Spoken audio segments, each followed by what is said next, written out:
Сәлем достар, сіздермен мөлдір. Бүгін сіздерге осындай жұмсақ болып пісетін сметанник пирогының рецептімен бөлісетін боламын. Видеоны соңына дейін көріңіздер. Пирогтың қамырын дайындауға ұн, жұмыртқа, қант, сары май және қопсытқыш керек. Мен ұнды алдын ала електен өткізіп алдым. Қопсытқышты саламыз. Сары майымызды салып, ұнмен жақсылап араластырамыз.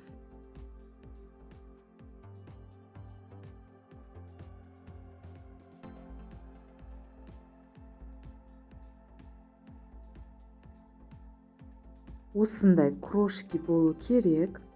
Енді қантымызды салып, тағы да араластырып шығамыз.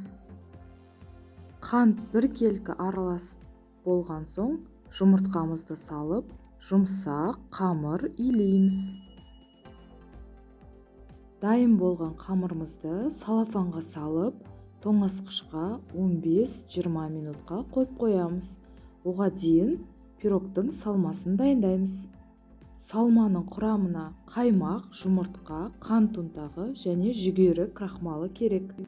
Қаймаққа қант ұнтағын және жүгері крахмалды салып, венчиктің немесе шанышқының көмегімен араластырамыз. Миксерді мүлдем пайдаланбаймыз. Содан соң жұмыртқамызды салып, жақсылап араластырамыз. Бірақ ұзақ уақыт араластырудың қажеті жоқ. Менде 24 диаметрлі форма, жандарын осылай сары маймен майлап шығамыз. Тоңазытқыштан қамырымызды алып, екі бөлікке бөлеміз. Бір бөлігін форманың астыңғы бөлігіне бір келкі етіп жайып шығамыз.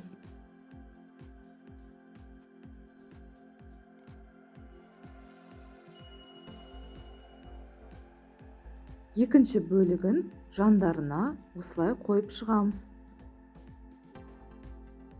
Енді салмамызды бір келкі етіп құйып шығамыз. 180 градус қызып тұрған пеште 45 минут пісіреміз.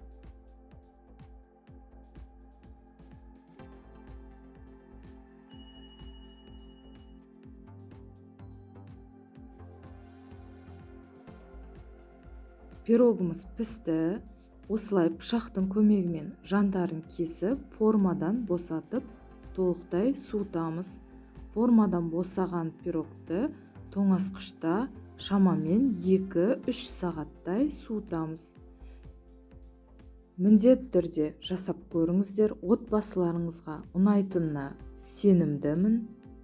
Видео ұнаса, лайк басып, комментарий жазып, каналыма тіркелуді ұмытпаңыздар.